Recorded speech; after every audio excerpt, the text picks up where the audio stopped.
Donc Sophie Leroux, qui est docteur en sciences politiques, habilitée à diriger des recherches, professeur à l'université de Lyon 2, membre d'ATTAC aussi. Euh, Sophie a surtout développé des recherches sur le syndicalisme et les mouvements sociaux. Elle a publié de très nombreux articles de revues académiques, de chapitres d'ouvrages collectifs sur l'engagement des jeunes, sur les comités d'entreprise, les précaires, la représentativité syndicale, les grandes confédérations, la CGT, la CFDT. Elle a créé et elle dirige un master professionnel consacré au syndicalisme et à la représentation professionnelle. Alors, parmi ces très nombreuses publications, il y a une publication de synthèse avec Baptiste Giraud et Carré Lyon, Sociologie politique du syndicalisme, Armand Collin, collection U.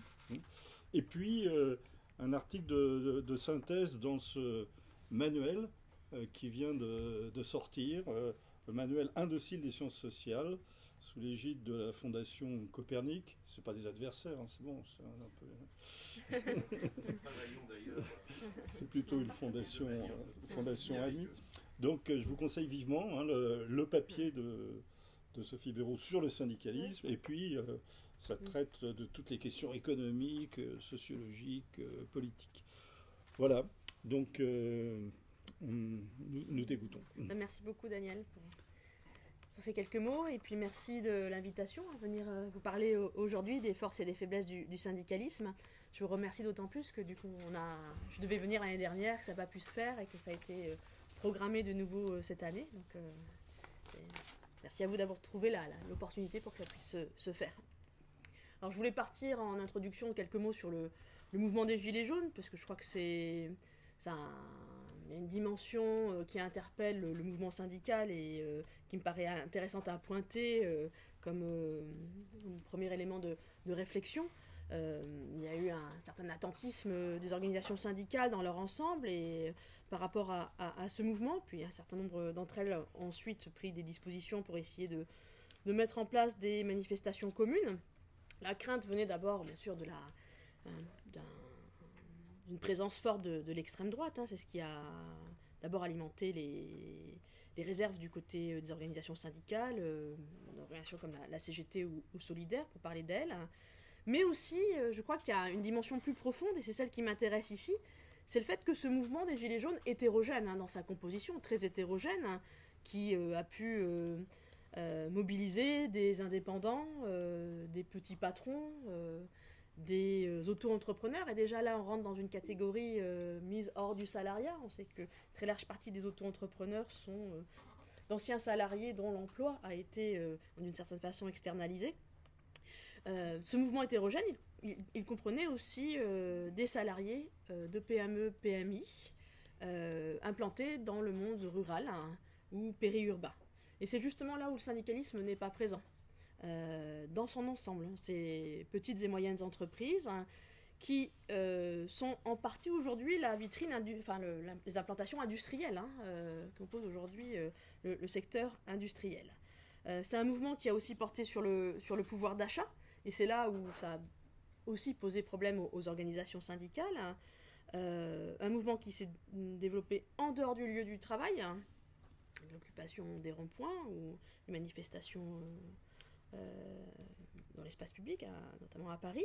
Je crois que c'est la première fois, mais je parle sous le contrôle de Lydia Brovelli et d'Alain Obadia, c'est la première fois depuis très longtemps qu'un congrès confédéral de la CGT se déroule, puisqu'il y avait le dernier congrès qui s'est déroulé au printemps à Tours, se déroule sur fond d'un profond mouvement social dans lequel la CGT n'est pas partie prenante ou un acteur central.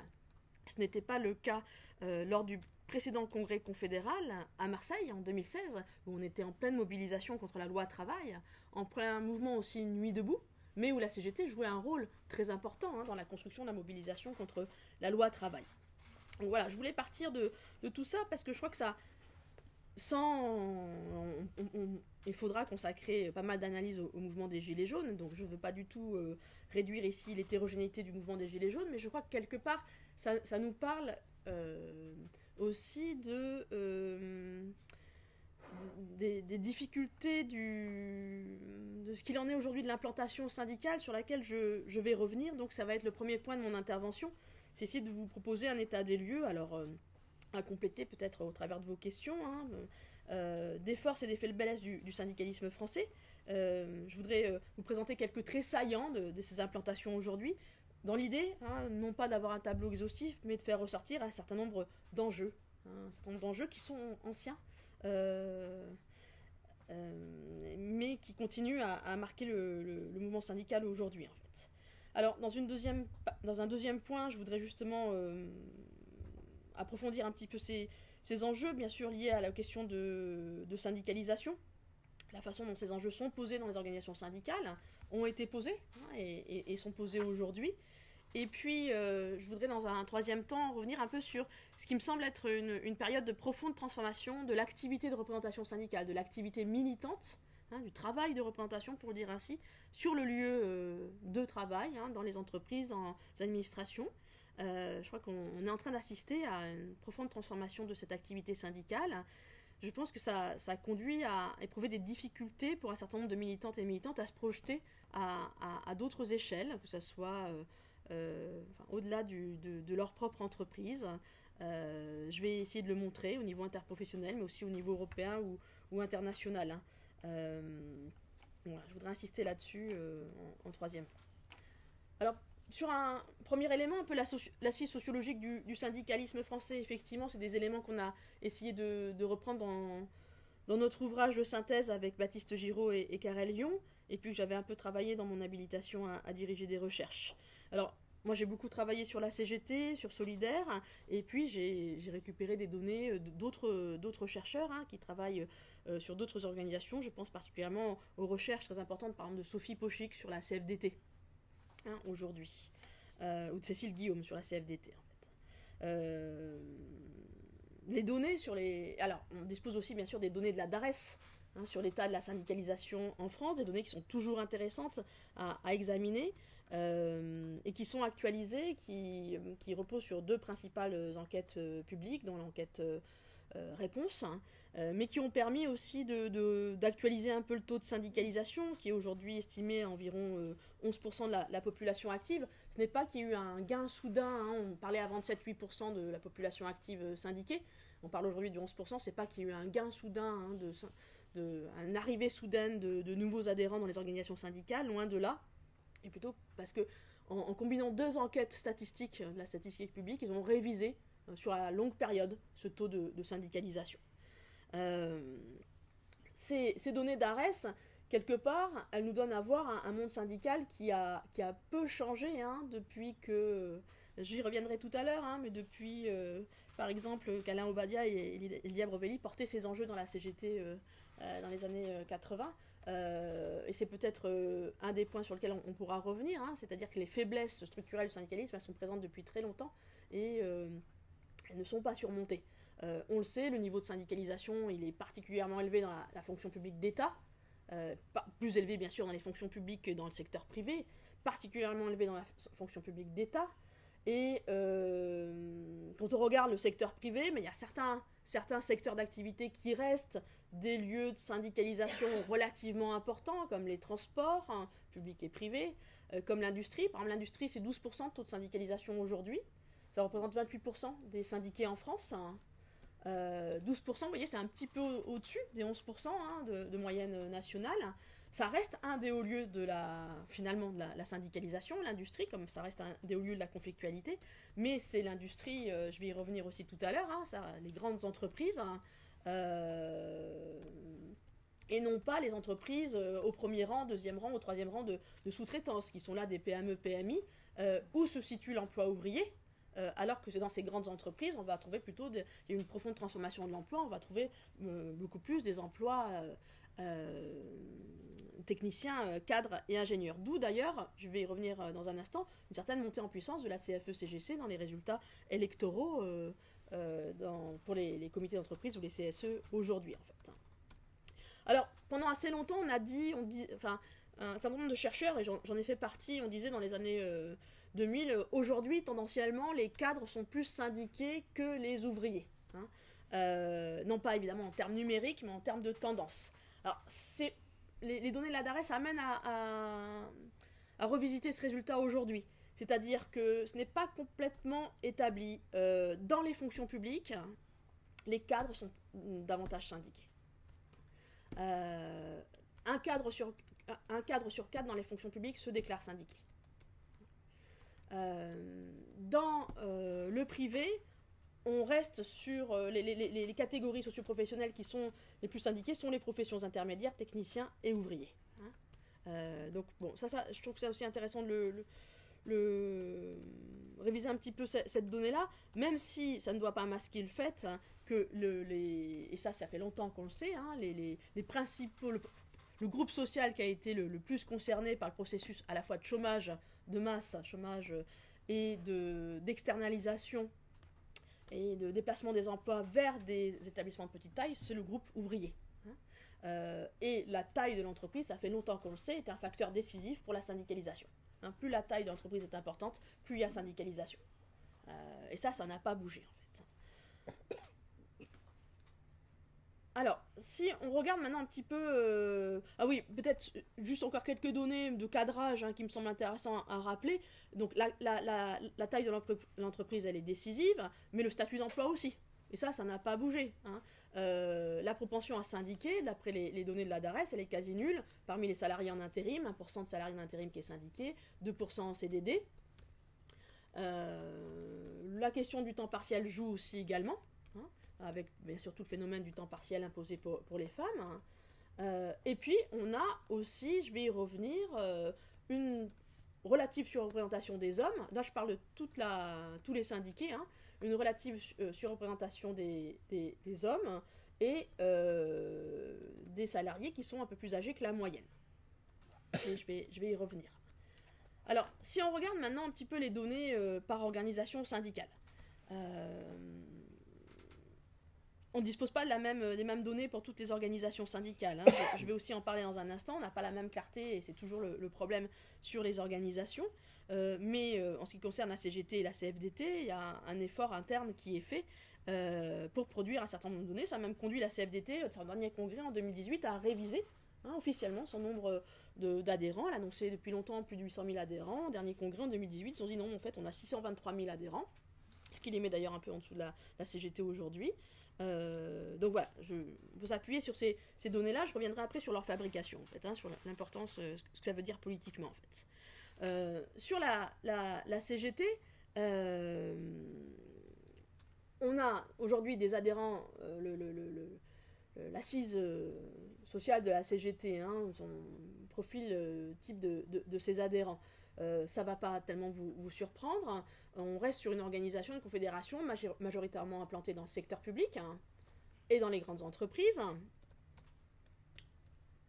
avec un très fort décalage entre la structuration, là où sont employés les types d'entreprises, la taille des entreprises dans lesquelles travaillent les adhérents de la CGT, adhérentes et adhérents de la CGT, et la structuration de l'emploi en France. On a à peu près...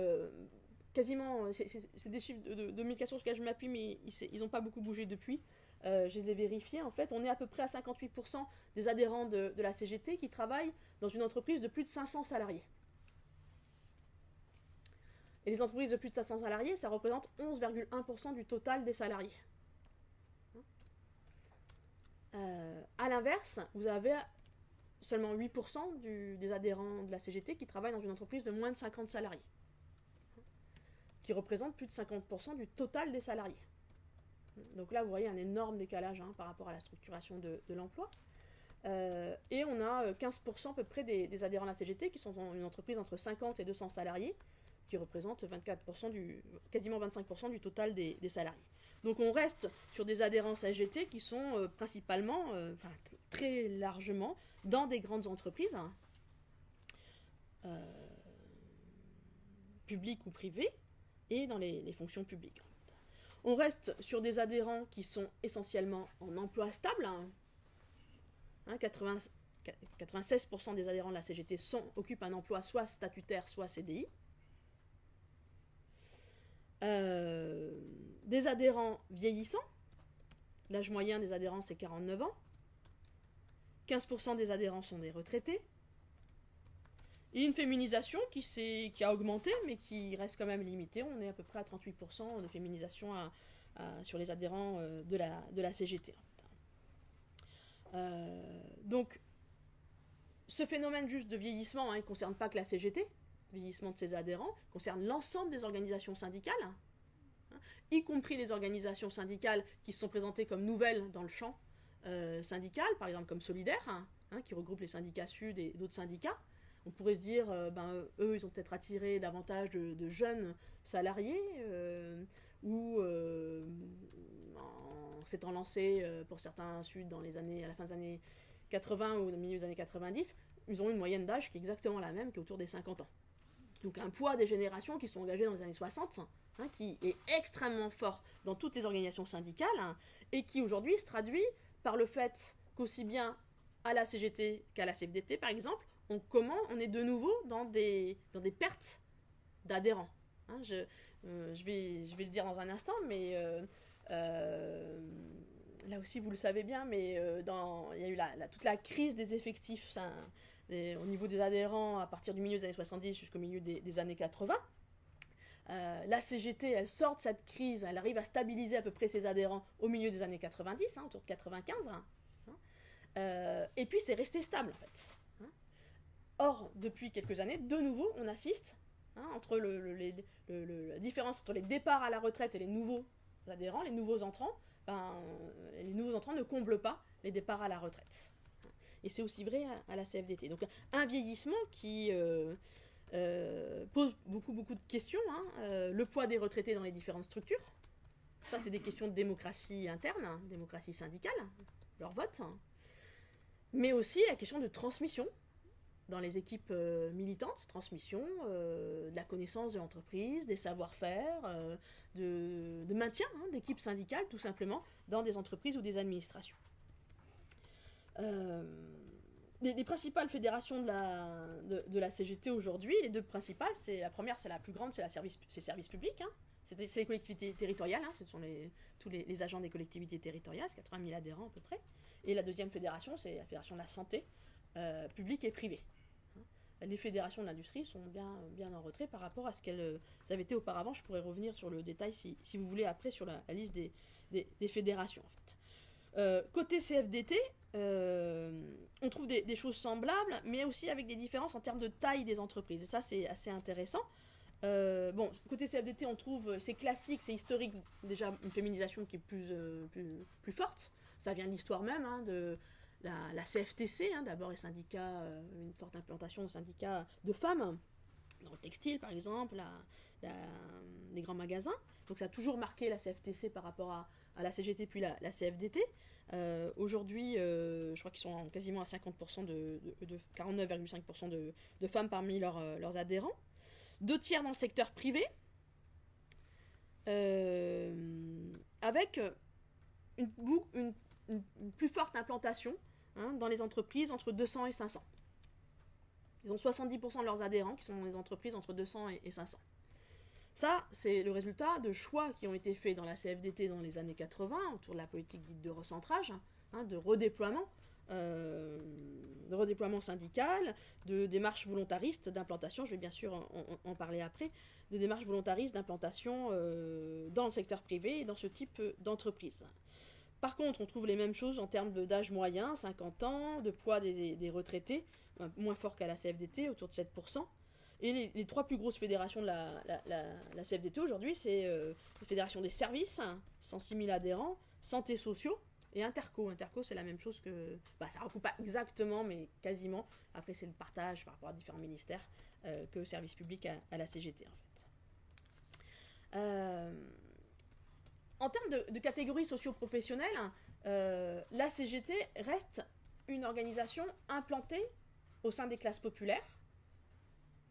Contrairement à la CFDT, où le profil là, des adhérents s'est modifié, mais c'est modifié aussi par rapport au type de syndicalisme qui est porté. Je vais expliquer ça, mais la CGT reste implantée parmi les classes populaires, mais les classes populaires stabilisées. C'est-à-dire les classes populaires en emploi. Ouvriers et employés en emploi.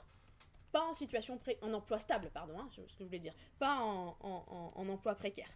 La CGT, c'est aujourd'hui, parmi, si on regarde les catégories socioprofessionnelles, hein, la ventilation des catégories socioprofessionnelles parmi les adhérents de la CGT, il y a 44% d'employés à la CGT aujourd'hui. Une surreprésentation des employés, hein, qui représente 28% dans la population active. Alors ça, c'est lié, bon, des fois déjà au poids de ces fédérations comme services publics et santé, bien sûr, mais c'est lié aussi qu'une partie des emplois ouvriers, quand ils ont été versés et été externalisés vers le secteur des services aux entreprises, ont été requalifiés comme des emplois employés, en fait. Hein. Donc il y a aussi ce phénomène-là qui est important. La CGT aujourd'hui est composée de 24%, quasiment 25% d'ouvriers, donc un petit peu plus que le poids des ouvriers dans la population active. Hein. Et vous voyez, donc on reste quand même sur quasiment... on est aux 2 tiers, hein, employés ouvriers. Donc une implantation forte, hein, parmi les classes populaires, hein, mais voilà, avec cette différence qui est essentielle, hein, des emplois stables. Hein, et cette absence d'ancrage parmi les classes populaires en emploi précaire. Absence d'ancrage parmi les adhérents formels, hein, ceux qui cotisent régulièrement à la CGT. Ce qui ne veut pas dire qu'il n'y ait pas des contacts, des liens avec ces travailleurs des classes populaires, hein, des liens via les unions locales, via certains syndicats, je vais en parler, mais parmi les adhérents, on ne les trouve pas en fait. Hein. Alors deux autres phénomènes intéressants à pointer. Alors cet ancrage parmi les classes populaires, on va le retrouver du côté de Force ouvrière, un très fort ancrage qui demeure, hein, qui est historique du côté des employés, avec un déplacement encore plus fort. Force ouvrière est essentiellement présente dans les fonctions publiques, hein, quasiment aujourd'hui avec des petites présences dans le privé, mais qui s'est fortement réduite. Hein. Et par contre, on va trouver une plus forte présence, bien sûr, dans le privé côté CFE-CGC, et une assise forte du côté, bien sûr, des techniciens, cadres et ingénieurs, hein, avec une certaine emprise, hein, côté technicien, je dis pour les débats aussi, par rapport à bien sûr, aux enjeux de représentation, la CGT et la CFDT auprès de ces catégories-là. Hein. Une forte emprise quand même de la CFE-CGC sur ces catégories-là, aussi en termes électoraux. Hein, j'y reviendrai aussi après. Alors, ce que je voulais pointer sur l'assise sociologique, c'est 2 autres phénomènes intéressants. C'est le phénomène des syndiqués isolés. Quand on regarde un peu qui compose, qui sont les adhérents par exemple de la CGT, on a un phénomène, donc en interne, dans la CGT, on parle de syndiqués isolés. C'est quoi des syndiqués isolés ? C'est des salariés qui ont leur adhésion, mais qui n'ont pas... Il n'y a pas ni de section ni de syndicat dans leur entreprise, ils sont seuls. Leur seul lien à l'organisation, c'est de recevoir un journal. Ils n'ont pas de réunion dans leur entreprise. Et aujourd'hui, ils sont estimés à 13% des adhérents actifs. Hein, c'est énorme. Je me permets de le dire comme ça, mais pour qu'on puisse discuter après. Ça pose évidemment des questions de participation à la vie syndicale. Hein. Est-ce que c'est pour eux le fait d'être adhérent, qu'est-ce que ça recouvre. Et puis l'autre phénomène qui est important, qui n'est pas nouveau non plus, ce phénomène des syndiqués isolés, lui, il s'est accentué. Mais le phénomène qui n'est pas nouveau, c'est celui du turnover, c'est-à-dire qu'on n'est pas face à des organisations qui ne font pas des adhérents chaque année. Ce sont des organisations qui font des adhérents chaque année, qui parviennent à syndiquer, mais il y a aussi un taux de départ qui est extrêmement fort. Par exemple, à la CFDT, ils annonçaient qu'en 2017, ils avaient eu 60 000 nouveaux adhérents et 67 000 départs. Alors, ce n'est pas forcément les mêmes qui arrivent et qui partent. Hein. Dans les départs, il y a aussi tous ceux qui partent à la retraite, sachant que la part des adhérents qui restent membres de l'organisation à la retraite est relativement réduite. Mais il y a aussi un phénomène d'adhérents qui ne restent que quelques mois. Et ce phénomène, il existe dans toutes les organisations. La Fédération des services publics de la CGT avait comme ça essayé de travailler un peu, à partir des données dont elle était disposée, ils avaient pris le temps d'un intervalle entre 2 congrès de la fédération, et sur 4 ans, ils avaient essayé de voir ceux qui avaient adhéré et qui n'étaient pas restés. Et, comme par hasard, c'était plus souvent des femmes, plus souvent des précaires et plus souvent des jeunes. C'est-à-dire qu'il y avait une perte de ces adhérents-là qui captent à un moment donné, mais qui ne restent pas dans l'organisation. Donc ça aussi, bien sûr, ça interroge sur les pratiques syndicales et la capacité de l'organisation à créer des espaces et des formes d'engagement pour ce public-là, en fait. Alors, autre phénomène que l'on connaît sur le syndicalisme, je ne veux pas faire trop long sur cette partie, mais je vais vous donner quelques points saillants pour qu'on puisse les discuter, c'est les phénomènes de concentration de l'activité syndicale.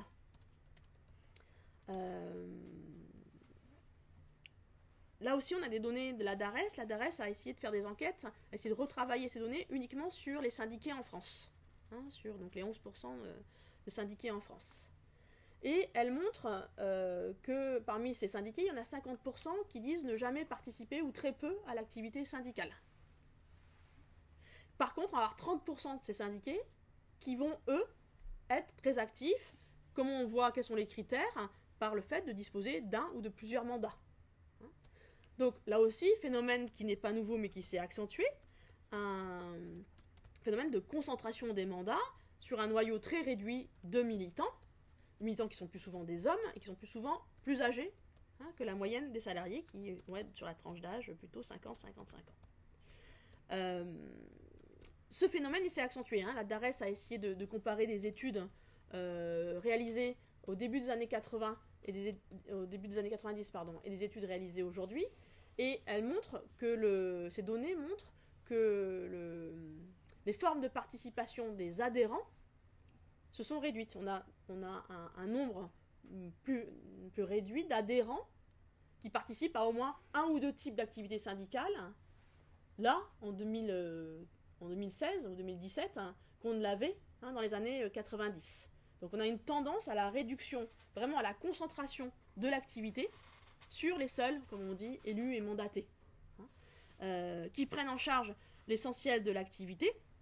Ce phénomène de cumul des mandats qui est étudié, il y a notamment les travaux d'un jeune chercheur qui s'appelle Maxime Lescurieux qui travaille là-dessus, qui a publié un article dans la revue L'IRES. Ce phénomène de cumul des mandats, bien sûr, il agit comme un filtre. Derrière, il y a des formes des processus de sélection sociale. Ceux qui vont cumuler davantage de mandats, je disais, il y a déjà la variable du genre qui joue, ça, davantage des hommes que des femmes. On ne cumulait pas d'ailleurs les mêmes mandats. Je vais y revenir après sur la transformation des IRP. Les hommes vont davantage cumuler délégués syndicales, élus au CE. On trouvait des cumuls différents, mais déjà en importance réduite et différents du côté des femmes, où c'était plutôt délégués du personnel, membres du CHSCT. Membres du CE éventuellement, mais c'était plutôt du côté des DP, vous voyez, ça se construisait, alors que du côté des hommes, on va être sur des responsabilités liées au CE, ou des responsabilités de délégués syndicales centrales, etc. Ça se joue sur le niveau d'études. Ceux qui vont cumuler davantage de mandats ont un niveau d'études supérieur. On va trouver donc une très très forte sélection et déperdition là en termes de nombre d'ouvriers qui vont se retrouver à faire partie de ce noyau dur des militants qui cumulent les mandats. Bien sûr, c'est lié, je vais y venir, aussi à ce que représente ce travail de représentation dans les instances. La façon dont il s'est technicisé, dont la dimension d'expertise s'est renforcée. Mais à tel point que dans certaines équipes syndicales, il y a vraiment un fossé entre celles et ceux qui ont des mandats dans les instances et puis les adhérents. Juste pour une petite anecdote, on discutait tout à l'heure, moi je me souviens d'une enquête auprès d'une grosse équipe syndicale, la CGT, mais il y avait aussi une équipe syndicale CFE-CGC dans une grosse entreprise à nanotechnologie du côté de Grenoble. Donc l'activité syndicale forte, beaucoup de négociations, beaucoup de conflictualité aussi. Il me disait, on ne sait pas quoi faire nos adhérents en fait, on a des adhérents mais on n'a pas grand chose à leur proposer en fait. On va leur proposer de temps en temps de distribuer les tracts, mais voilà, on ne sait pas trop quoi faire nos adhérents. Donc ça c'est assez intéressant aussi sur le rapport aux adhérents. On a vraiment une activité qui se concentre sur celles et ceux qui sont les plus engagés en fait. Alors, ces données, ces caractéristiques du syndicalisme français, plus ou moins accentuées selon les organisations, elles se traduisent bien sûr par des enjeux en termes de syndicalisation, enjeux qui sont bien connus au sein des organisations syndicales et qui sont posés de différentes façons. Et je voudrais juste aborder mon deuxième point sur la question de ces enjeux de cette façon-là. Je crois qu'on ne peut pas réfléchir à ces enjeux sans se demander comment ils sont formulés dans les organisations syndicales. Donc ça renvoie à une histoire longue, qui a encore de l'effet aujourd'hui. Une histoire longue, bien sûr, côté CFDT, avec les choix qui sont faits dès les années 80 au moment de la politique de recentrage, de réfléchir à la place des adhérents, de donner plus de dire qu'il s'agit de donner plus de place aux adhérents, y compris en développant une politique de service en direction de ces adhérents, ou en mettant en place des démarches de syndicalisation confiées à ce qu'ils appelaient des développeurs, donc de militants, salariés payés pour cela, en fait. Cette dimension de service, elle s'est accentuée dans la CFDT, et toute une réflexion là-dessus, pour associer l'idée que on va fidéliser entre guillemets les adhérents si on leur propose un certain nombre de services, à commencer par des services juridiques, en fait. Donc de ce côté-là, c'est cette réflexion qui est forte sur la notion de service. L'idée de revisiter la séparation entre cette idée que le syndicalisme français n'est pas un syndicalisme de service, qui s'est construit autrement, et qu'on peut investir cette dimension de service de différentes façons, en faisant aussi un appui pour produire du collectif. Du côté de la CGT, vous savez que ce processus il a été beaucoup plus tardif. Nous avons avec nous parmi les principaux acteurs, bien sûr, de la mise la construction de cet enjeu dans la CGT, les 80 à 90. Donc peut-être qu'on y reviendra tout à l'heure, mais je pense qu'il y a eu des étapes importantes qui ont été franchies sous les mandats de Louis Vianney et ensuite de Bernard Thibault, notamment parce que la CGT s'est dotée d'outils. Lydia Brovelli avait beaucoup travaillé d'outils pour avoir des données sur ses adhérents. Sa base à la fois centralisation des cotisations, mais aussi une base d'inscription des adhérents pour savoir un peu les propriétés de leurs caractéristiques socio-professionnelles. Ce sont devenus des outils de pilotage dans la CGT. Ça a été très tardif. Mais c'est intéressant que ça soit devenu des outils de pilotage pour la Confédération, pour les fédérations, pour les structures interprofessionnelles comme les unions départementales. Alors, après, ça amène à réfléchir à l'usage qui est fait de ces outils de pilotage. Comment ils sont construits, comment ils sont utilisés, comment ils sont réfléchis. Dans la CGT, c'est à partir des années... de la fin des années 90 et du début des années 2000, qu'il y a toute une réflexion aussi sur la démocratie interne, qui va passer par le fait de parler de syndiqués acteurs, sur la place qu'on va donner aux adhérents. En tout cas, essayer de se dire comment on va fonctionner dans l'organisation. C'est pas directement la question de la syndicalisation qui est posée, même si elle est un peu posée sous les mandats de Bernard Thibault. Mais ça va être plus une réflexion en termes de vie syndicale, de la charte de la vie syndicale. Alors, je voudrais juste dire ici, pour qu'on puisse en discuter, que cette réflexion, elle n'est pas posée en termes de catégories socio-professionnelles, un petit peu en termes de catégories socio-professionnelles, je vais trop vite. En tout cas, elle n'est pas posée en termes de classe sociale. Et de ce point de vue, on pourrait presque faire un parallèle avec les travaux qu'a pu faire Julian Michie sur le Parti communiste français. Il me semble que dans la CGT, quand on regarde un peu le discours de la CGT, les résolutions qui sont adoptées en congrès, on a comme ça une base de données, un corpus qui est constitué des résolutions votées en congrès qu'on peut explorer pour voir un peu les lexis, les termes qui sont employés dans les congrès, qui deviennent importants, qui disparaissent, etc. Dans la CGT, vous aviez un discours qui était très très marqué sur le syndicalisme au service de la classe ouvrière. Syndicalisme, comme un des outils de la classe ouvrière. Et on est passé à un discours, dans les années 90 et les années 2000, où le syndicalisme il était exercé au nom des salariés, de l'ensemble des salariés, ou au nom du salariat. Le discours que porte aujourd'hui la CGT, c'est un syndicalisme au nom de l'ensemble des salariés, ce qui évidemment est très important quand on se dit quels sont les contours de la classe ouvrière, et comment s'adresser aux catégories qu'on n'organise pas ou très peu. C'est extrêmement important d'avoir ce discours-là. En même temps, c'est du coup une catégorie très large, en fait. Et ça va de pair avec le fait de parler, alors c'est une expression assez... qui pourra peut-être vous étonner, mais qui est présente aujourd'hui dans le vocabulaire de la CGT, de dire qu'on porte un syndicalisme au nom de l'intérêt général. C'était le dernier document de congrès de la CGT de l'année dernière, parle d'un syndicalisme porteur d'intérêt général, et on retrouve exactement cette même catégorie au sein du côté du discours CFDT. Et ça depuis plus longtemps, hein. Depuis les années 2000, la CFDT défend un syndicalisme confédéré d'intérêt général. Alors, moi ça m'a interpellée parce qu'on a un syndicalisme qui s'est profondément affaibli. Hein, vous voyez, il y a quand on regarde le paysage d'entreprise, du salariat aujourd'hui, on voit qu'il y a des zones entières d'asyndicalisation. Et en même temps, on a un discours syndical qui devient de plus en plus, quelque part, général, mais même qui reprend une catégorie. On est très loin de la construction du mouvement syndical représentant des intérêts particuliers, d'intérêts de classe, pour un syndicalisme qui énonce son rôle, quelque part, d'utilité publique, malgré sa faiblesse, en termes d'implantation, défend un syndicalisme porteur d'intérêt général. Pourquoi un syndicalisme qui défend les services publics, qui va les défendre par rapport à des politiques néolibérales.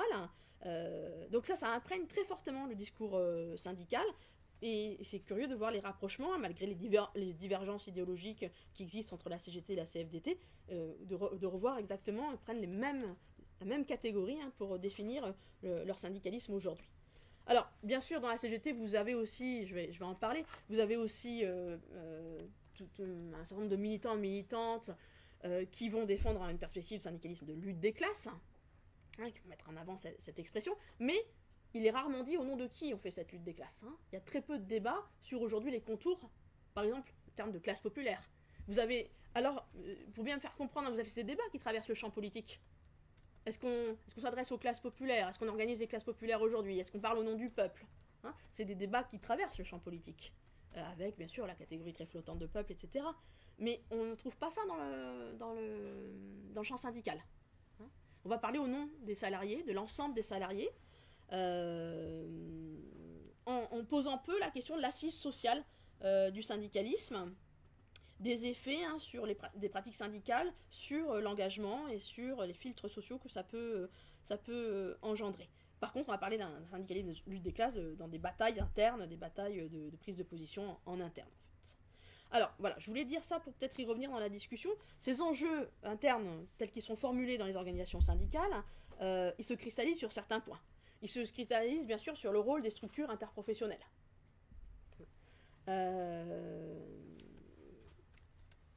Par exemple, ils vont se cristalliser sur le rôle des unions locales, alors pas dans toutes les organisations, parce que certaines organisations ont complètement délaissé leurs unions locales. Il en existe encore un peu au sein de forces ouvrières, mais assez peu. La CFDT a fait le choix plutôt, je vais y venir, d'une structuration plutôt sur une base soit départementale, soit régionale. Il en existe dans la CGT. Ces unions locales, elles avaient un rôle ancien de coordination des syndicats implantés sur un territoire, c'est-à-dire les équipes syndicales qui sont présentes dans différentes entreprises, l'idée de les réunir sur un territoire donné, un bassin d'emploi, un territoire industriel, pour qu'elles se coordonnent. Aujourd'hui, ces unions locales, quelque part, leurs activités se sont très fortement diversifiées, sans que ça soit forcément pensé ou sans qu'elles aient les moyens pour y faire face. Ces unions locales, c'est d'abord des lieux de relations aux salariés. Les militants et militantes qu'ils animent, qui sont souvent des retraités, font énormément de conseils juridiques. Parfois même en substitution de l'administration. Parfois c'est la directe qui renvoie vers les organisations syndicales. Une sorte de militantisme de guichet, comme on voit dans les associations, où on renseigne, on donne des conseils juridiques individualisés, et qui pose beaucoup de problèmes à ces militants, d'abord qui les oblige à se former, à se spécialiser, mais qui parfois leur pose problème en disant mais on est en train de faire des activités d'accompagnement et on a du mal à sortir de ces activités d'accompagnement qui nous prennent l'essentiel de notre temps, notre énergie pour faire d'autres choses en termes d'accompagnement, de création de nouvelles bases syndicales ou d'équipes syndicales. Donc c'est un problème qui est assez présent, assez récurrent en fait, qu'on voit bien lorsqu'il y a des congrès d'unions locales ou... ces unions locales, elles essayent aussi de suivre, d'abord déjà par exemple les protocoles électoraux, et la négociation des protocoles électoraux dans des entreprises où il n'y a pas d'organisation syndicale, et la création de nouvelles bases. Vous avez 2 nouveaux syndiqués. L'idée, c'est que les unions locales essayent de suivre ces nouveaux syndiqués, dans un contexte de salariat très éclaté, et que j'évoquais tout à l'heure, parfois ça va être tout simplement un, voire 2 syndiqués dans une entreprise. Ces unions locales, les militants et militantes de ces unions locales ont beaucoup de mal à faire cela. Beaucoup de mal à faire cela. Ils ont très peu de moyens, très peu de temps militant, puisque je l'évoquais plutôt des retraités qui les animent, parfois des militants des grosses entreprises publiques ou des fonctions publiques. Il y a très peu de militants, militantes de gros syndicats du privé qui jouent un rôle, qui sont présents. Et les nouveaux syndiqués qu'ils vont avoir, qui vont participer plus ou moins aux réunions des unions locales, vont pas forcément y trouver leur place non plus. Là, il y a une belle thèse qui a été soutenue à Marseille, à Aix, par un jeune sociologue qui s'appelle Charles Bertoneau, qui a suivi des délégués syndicaux de petites entreprises dans plusieurs unions locales, et qui montre là aussi un phénomène un peu si vous voulez, d'épuisement de ces délégués, qui vont porter seuls la confrontation avec l'employeur, qui vont pas complètement comprendre ce qui se passe à l'union locale, où l'activité peut être assez politisée, ils n'ont pas tous les codes pour comprendre, donc vont pas réussir quelque part à la socialisation militante, va pas complètement prendre, et ils vont lâcher prise progressivement, se retrouvant relativement désorientés, et puis surtout subissant parfois les contre-coups de leur engagement syndical par des formes de répression, de discrimination, qui bien sûr sont assez présentes dans ces petites entreprises et dans le privé. Ces unions locales, elles suivent aussi, bien sûr, les élections. Elles ont un rôle central, mais aussi les unions départementales, dans la préparation des élections professionnelles, et notamment des élections pour les très petites entreprises, qui sont un des volets aujourd'hui dans la mesure de la représentativité syndicale. Donc, j'ai pris les unions locales, mais on pourrait étendre aux unions départementales. La question qui est posée est celle du rôle de l'interprofessionnel. Vous savez que le syndicalisme français s'est construit sur 2 pieds, le professionnel et l'interprofessionnel. Et aujourd'hui, il y a un enjeu en termes de reconfiguration des structures interprofessionnelles, de leur échelle. Savoir comment... il y a toujours cette question de l'homologie par rapport aux structures politiques. Département, la région, mais aussi sur l'implantation, bien sûr, des entreprises, les secteurs d'activité. Deuxième grande interrogation, c'est bien sûr sur... Alors, là, et qui percute aussi les fédérations professionnelles, c'est sur la base, la structuration de base du syndicalisme. Donc là, il y a des choix différents qui ont été faits.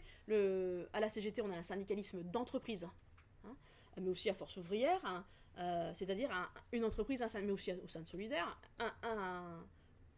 un syndicat par établissement, en fait,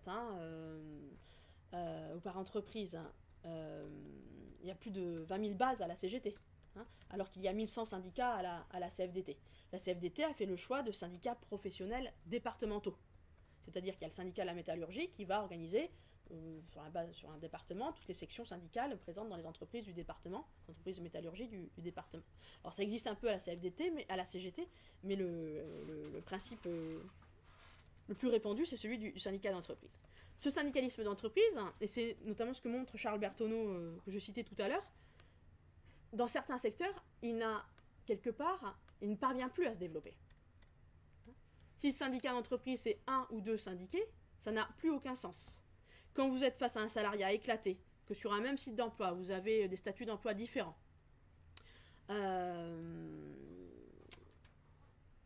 avec de l'intérim, avec des salariés mis à disposition,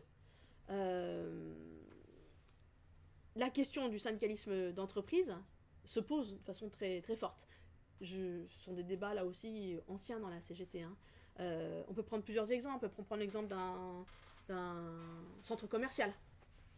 Moi j'ai travaillé sur le centre commercial, un grand centre commercial à Lyon, celui de la Pardieu, 3000 salariés, des grandes enseignes, Gosport, la Fnac. Là vous avez des IRP éventuellement présentes dans le magasin, parfois centralisées au niveau national.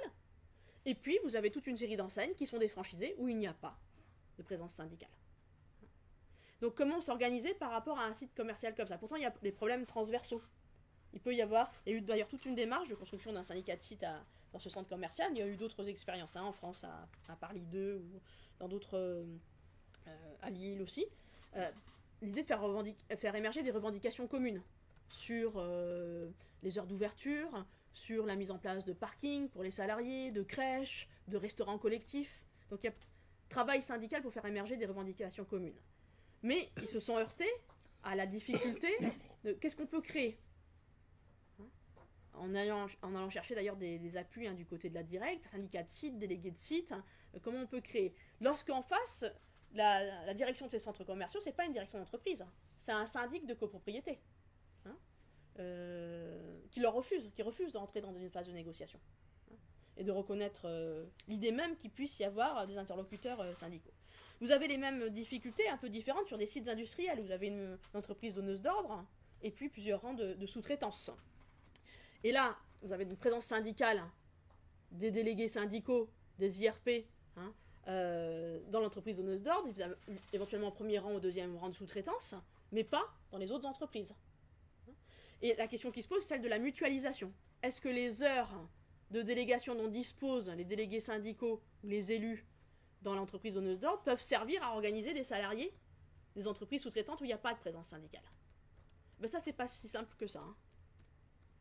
C'est loin d'être simple. Alors, il y a des expériences qui sont menées. Parfois, on parle de syndicalisme en réseau, c'est-à-dire l'idée, justement, les droits syndicaux qu'on a dans l'entreprise donneuse d'ordre vont servir à, par exemple, sur des démarches, sur des questions de sécurité et de santé au travail, vont servir à prendre en charge l'ensemble des salariés du site, hein. Mais c'est pas... les équipes syndicales parfois sont réticentes à faire ça, elles ont peur d'une sanction au niveau des élections, hein. Comment vous utilisez les droits syndicaux pour aller vous occuper des salariés qui ne sont pas de l'entreprise, hein. Donc ces questions-là, ça fait longtemps qu'elles sont posées aussi aux organisations syndicales sans qu'il y ait véritablement de solutions. Il y a des expériences qui ont été menées, qui sont importantes, qui ont apporté pas mal d'éléments de réflexion. Parmi les premières expériences qui ont été menées, c'est sur les sites des centrales nucléaires, hein, par exemple la Chinon. Quand on met à l'arrêt un réacteur nucléaire, hein, il y a plus de sous-traitants sur le site que d'agents d'EDF. Et ça fait longtemps, hein. Donc comment ces sous-traitants, ces salariés sous-traitants, ils sont intérimaires, ils n'ont accès ni au vestiaire. On sait très bien que le contrôle aussi, en termes d'exposition, de radiation, il est plus réduit. Donc il y a tous ces enjeux-là. Et il y a eu donc des tentatives de mettre en place des syndicats de sites, là aussi, hein, par une partie des équipes militantes de la Fédération Mines-Énergie. Ce n'est plus beaucoup d'actualité aujourd'hui au sein de la Fédération Mines-Énergie, en fait, hein. Donc ça pose la question du détachement des... je le vais trop vite là, mais ça pose la question des moyens syndicaux, c'est-à-dire la mutualisation de ces moyens syndicaux. Est-ce qu'au sein des organisations, on fait le choix qu'une partie des ressources, que ça peut être des ressources financières directes, ou des heures de délégation, ou de détachement de délégation, soit mis au service de développement d'autres secteurs. Dans les anciennes fédérations, les fédérations des postes et télécommunications, cette question-là a été posée. La profonde transformation, France Télécom, Orange, apparition des autres opérateurs et des centres d'appel. Il y a eu des droits syndicaux là qui ont été mis. On a détaché des permanents, ou on a salarié des personnes pour qu'elles deviennent permanentes, hein, pour faire du travail d'implantation chez SFR, chez d'autres, hein, et dans les centres d'appel. C'est cette question-là qui est extrêmement importante, c'est-à-dire est-ce qu'on choisit, est-ce que les directions syndicales choisissent de mettre un certain nombre de leurs ressources pour une politique de développement dans des secteurs où il y a très peu de présence syndicale, et aussi différentes formes de précarité. Donc c'est des débats qu'ont traversé le syndicalisme, par exemple, américain, dès les années 90, avec toute une réflexion en termes, donc on a parlé de stratégie d'organizing, hein, d'essayer d'organiser les non organisés, de mettre des moyens financiers pour qu'il y ait des militants permanents qui fassent ce travail d'implantation. Alors, ça apparaît un petit peu dans le syndicalisme français, mais ça reste très réduit. Il y a des pratiques qui existent, hein. Je ne dis pas qu'il n'y a pas de pratiques qui existent. Par exemple, le secteur des télécommunications est un bel exemple de ça. Mais ça reste relativement réduit. Il y a des pratiques aussi dans la santé.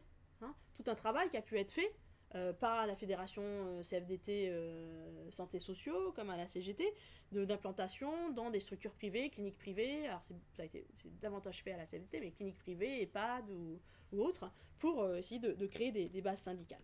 Mais c'est cet enjeu-là qui est extrêmement fort. Ceci m'amène à dire, pour pas faire trop long, qu'il y a aussi de très forts facteurs d'inertie dans les organisations syndicales. Très forts facteurs d'inertie. Alors comment les analyser sociologiquement, ces facteurs d'inertie? Comment les comprendre Pourquoi je dis facteurs d'inertie? Parce que quelque part, le constat des difficultés syndicales que je vous ai énoncé là, il est partagé, il est connu depuis très longtemps. Il y a presque un consensus. Il y a une époque où il ne faisait pas du tout consensus. Mais aujourd'hui, il y a presque un consensus sur ces difficultés. Et pourtant, il y a une inertie des structures. Et une sorte d'impuissance des directions confédérales. Alors, inertie des structures, certains chercheurs mettent en avant le poids du financement public. Le syndicalisme français, vous savez que le syndicalisme français ne vit pas de ses cotisations. 30% à peu près du budget. Je parle sous le contrôle d'une ancienne trésorière là, de la CGT. 30% en moyenne, hein, c'est vrai aussi bien à la CFDT qu'à la CGT, qu'à FO. AFO, plein de questions sur le financement. Certains chercheurs insistent, il y a notamment les travaux d'un chercheur américain, Chris Howell, qui insiste sur le fait que le syndicalisme français, quelque part, il n'a pas besoin d'adhérents. Il n'a pas besoin d'adhérents, c'est pas un syndicalisme qui a besoin de ses adhérents, d'autant plus qu'aujourd'hui il y a eu la réforme de la représentativité syndicale, c'est un syndicalisme qui a besoin d'électeurs. Il y a besoin d'électeurs pour pouvoir franchir différents seuils de représentativité, parce que cette mesure de la représentativité détermine aujourd'hui l'accès aux ressources publiques. Certains, comme Dominique Andolfato, Dominique Labbé, font l'hypothèse aussi d'une évolution un peu parallèle à certains partis, l'idée de syndicats qui, quelque part, seraient intégrés par les différentes institutions dites de dialogue social, le système de relations professionnelles, finalement seraient intégrés à l'ordre public et vivraient de ça, en fait. Il me semble que ça fait partie des explications, hein, bien sûr, à ne pas négliger. Il y a peut-être autre chose aussi qui joue dans ces facteurs d'inertie. Et là, c'est plutôt une hypothèse pour la discuter. Il y a eu un affaissement, me semble-t-il, du rôle des confédérations. Hein,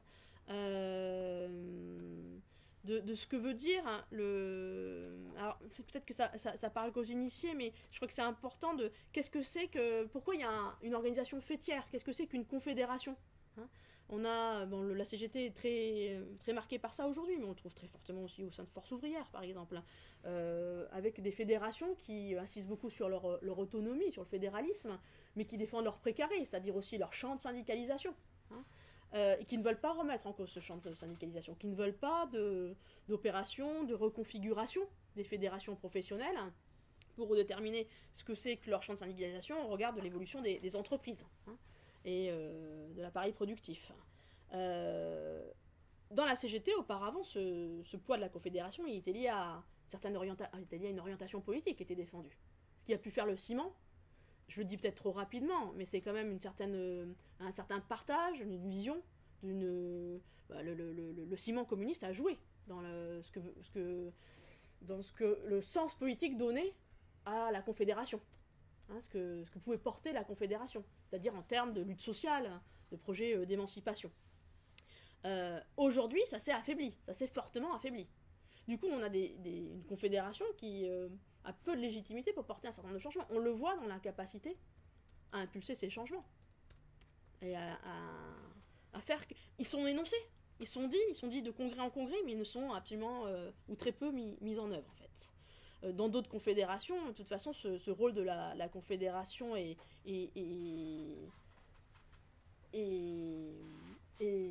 disons, très affaibli. On peut penser à Force ouvrière, que vous avez là toute la crise qu'a traversée Force ouvrière dans les derniers mois, hein, avec l'éviction de Pabajo. C'est aussi un moment donné où il y a une direction confédérale qui essaye de s'affirmer un petit peu plus. Hein. et notamment de faire un peu la clarté sur les financements, fonctionnement interne des finances à force ouvrière, donc une crise interne et un rôle, un certain nombre de fédérations pour évincer cette direction-là, quelle que soit d'ailleurs l'orientation qu'elle portait sur le plan de la ligne syndicale. Hein. Mais c'est juste pour pointer cette idée d'un affaiblissement de l'impulsion par le sommet, en fait, hein, et de ce que veut dire syndicalisme confédéré. En fait. Alors, juste, je voudrais terminer sur un troisième point, sur tout ça, me semble-t-il, c'est aussi à penser en lien avec la profonde transformation de l'activité syndicale sur le lieu de travail. Je crois qu'on ne peut pas faire une analyse interne des organisations syndicales, de leur implantation, de leurs difficultés, sans voir ce qui se transforme dans l'activité syndicale et pourquoi ça a des répercussions aussi sur les pratiques qui sont mises en avant, sur les façons de s'adresser aux salariés. En fait, hein. Il me semble qu'il y a des effets conjoints de plusieurs évolutions. Bah, d'abord, et là, c'est des choses aussi que vous connaissez, mais je pense que c'est important de les avoir en tête. Bon, première évolution, c'est le développement croissant et désormais décisif de la négociation d'entreprise. Ce n'est pas nouveau, c'est depuis les lois Auroux ont été une première impulsion sur le développement de la négociation d'entreprise, mais on sait que ça s'est intensifié dans les années récentes, avec notamment la loi travail. Aujourd'hui, la négociation d'entreprise est devenue, pour un certain nombre de sujets, hein, le lieu central de la production de la norme sociale. Donc ça, qu'on soit pour ou qu'on soit contre, c'est pas ça le problème, ça a une implication forte sur les pratiques syndicales. Hein, ça rend décisif ce qui se joue dans ces négociations. D'où aussi l'importance de l'investissement, hein, pour les représentants syndicaux de ce niveau-là. Bien sûr, la deuxième réforme qui a des effets sur l'activité syndicale, c'est la réforme de la représentativité syndicale. Depuis 2008, la loi du 20 août 2008, 2010 pour les fonctions publiques, les élections sont devenues aujourd'hui, avaient bien sûr une importance auparavant, mais aujourd'hui elles ont un caractère décisif, puisque de l'agrégation de différents résultats, à commencer par les élections donc maintenant au CSE, plus les élections TPE, on produit de façon régulière une mesure de la représentativité syndicale qui va déterminer l'accès à toute une série de ressources pour les organisations syndicales, qui va déterminer la possibilité de nommer tant de conseillers prud'homaux, qui va déterminer... Voilà, c'est devenu la clé centrale, hein, pour les organisations syndicales, d'où l'importance de ces élections pour les équipes, la concurrence entre les organisations syndicales. Il faut aussi se différencier par rapport aux autres organisations syndicales, hein. Donc ça a aussi un poids très important dans l'activité au quotidien des représentants syndicaux. Et puis le troisième mouvement, c'est celui d'une accélération de la professionnalisation des représentants syndicaux. Je pense qu'il y a une professionnalisation accrue des représentants syndicaux, un phénomène de concentration des moyens au niveau des mandats les plus élevés, hein, des délégués syndicaux centraux par exemple, hein, et au contraire une perte de moyens, de ressources pour les représentants dits de proximité. Bah, à tel point que ces représentants de proximité, ils ont même été quasiment supprimés, hein, avec les ordonnances Macron et la mise en place des nouvelles IRP. J'y viens dans un instant. Qu'est-ce que je veux dire par professionnalisation accrue ? C'est aussi, alors c'est un phénomène intéressant, ambivalent, hein, c'est tout le processus des négociations, bien sûr, sur les carrières syndicales, hein. Loi de 2008, développement des blocs de certification, etc., qui permettent de penser autrement l'engagement syndical. C'est extrêmement, ça a beaucoup c'est là où c'est complexe, hein. Il y a une dimension, bien sûr, de penser l'engagement syndical comme un temps donné dans l'existence, du coup, dans une carrière professionnelle, et non pas comme un engagement finalement qui va être définitif parce qu'on ne va pas pouvoir revenir au niveau professionnel, mais ça contribue aussi à une forme de différenciation, hein, par rapport au reste des salariés. Ça contribue à ce phénomène de professionnalisation qui est complexe, hein, qui est ambivalent. Quatrième élément, c'est bien sûr la transformation des IRP. Là, on est en plein là-dedans, hein. Ordonnance Macron, fusion, vous le savez, des délégués du personnel et CE, CHSCT en une seule instance, le comité social et économique. Alors, on commence à avoir quelques études, hein, là-dessus, je participe à certaines d'entre elles, hein. voilà, on commence à manier quelques données là-dessus pour voir ce qui est en train de se produire. Bon, on sait qu'on est en train de se produire une réduction importante du nombre de mandats, mais aussi bien sûr d'heures de délégation. Une perte. Alors pas toujours, ça dépend des négociations dans les entreprises, mais parfois des pertes drastiques d'heures de représentation, d'heures de délégation. Là encore, le processus, il est complexe, il y a différentes dimensions. Et faut voir sur le long terme ce que ça va donner. Mais peut-être ce qu'il faut signaler, c'est que on pouvait avoir auparavant dans les processus d'engagement syndical des entrées progressives par différents mandats. C'est-à-dire des salariés qui acceptent de devenir délégués du personnel, mais qui ne voulaient pas tout de suite aller au CE, ou qui ne se voyaient pas au CHSCT. Aujourd'hui, le mandat tel qu'il est proposé lorsque vous allez sur une liste pour le CSE, c'est un mandat extrêmement lourd. Le CSE, il traite de toutes les questions. Alors, il y aura peut-être des spécialisations en interne, mais voilà, ça peut être un mandat très dissuasif pour des salariés très éloignés du syndicalisme, qui sont profanes dans le syndicalisme et qui ont peur de s'y engager, en fait. Donc ça joue énormément. Et puis, ce qui semble ressortir, mais ça serait à vérifier, c'est que, alors qu'il est possible de mettre en place des représentants de proximité, il y a beaucoup d'accords. Là, on est dans la fin de la mise en place des CSE. Toutes les entreprises doivent être passées au CSE avant la fin de l'année. Après, il y a beaucoup d'accords où il n'y a pas de représentants de proximité. Alors peut-être qu'ils reviendront, mais il y aura d'autres négociations pour remettre en place ces représentants de proximité. Mais c'est le mandat de DP qui a le plus pâti de cette fusion des IRP. Et puis, dans les heures de délégation qui disparaissent, c'est aussi parfois les volets d'heures dont disposaient les organisations syndicales, par rapport à leurs résultats électoraux, et qu'ils pouvaient distribuer à leurs adhérents. C'est-à-dire, on a telle réunion, tu peux t'absenter, on a 2 heures, 3 heures, qui permettaient des formes de participation de salariés, d'adhérents, de sympathisants, pour venir discuter. Ça, ces volets d'heures, ils ont complètement disparu. Alors, j'ai plein d'exemples de ça dans des entreprises. Par exemple, je prends un exemple d'entreprise de transport urbain. Je prends un exemple à Lyon, les TCL. Ils avaient comme ça un volet d'heures qui donnait à des agents. Alors, des agents, on est sur des horaires contraints, conducteurs de train, contrôleurs, conducteurs de tram, de bus, contrôleurs, etc. Et dans les différents dépôts, ils avaient des heures qu'ils pouvaient distribuer, comme ça, les organisations syndicales avaient des heures qu'ils pouvaient distribuer pour participer à des réunions. Ça a complètement disparu. Donc là aussi, c'est des formes de participation, un peu de proximité, qui sont remises en cause. Pour donc un mouvement plutôt de concentration des moyens sur des représentants syndicaux qui sont pensés comme très professionnalisés, à qui on va donc donner aussi la possibilité de penser leur évolution professionnelle. Mais d'un certain côté, du côté des employeurs, de certains employeurs, de certaines directions d'entreprise, il peut y avoir aussi l'idée de les intégrer davantage un peu à l'ordre managérial. Il y a aussi cette tendance qui est présente. Donc voilà, je vais terminer là-dessus. Les tendances qui s'esquissent, c'est la réduction des droits syndicaux, qui va avoir des répercussions sur l'implication dans les structures interprofessionnelles. Je vous disais que les structures interprofessionnelles avaient du mal à survivre, les unions locales, là, avec des représentants syndicaux centrés sur l'entreprise, parce que c'est décisif en termes de négociation, parce que c'est décisif pour les élections, parce qu'il y a moins d'heures. Voilà, là où il y aura où se maintiendront des syndicats, là où se maintiennent des syndicats, de gros syndicats dans l'entreprise privée, ils ont très très peu de disponibilité, voire pas du tout, pour aller animer les structures interpro. Donc, un syndicalisme très centré sur l'entreprise, sur la seule entreprise ou l'administration. Ça pose des questions en termes de production de solidarité transversale. Comment elles sont produites, comment elles sont pensées, ces solidarités transversales. Ça se traduit dans des contestations morcelées aussi, fragmentées, entreprise par entreprise en fait.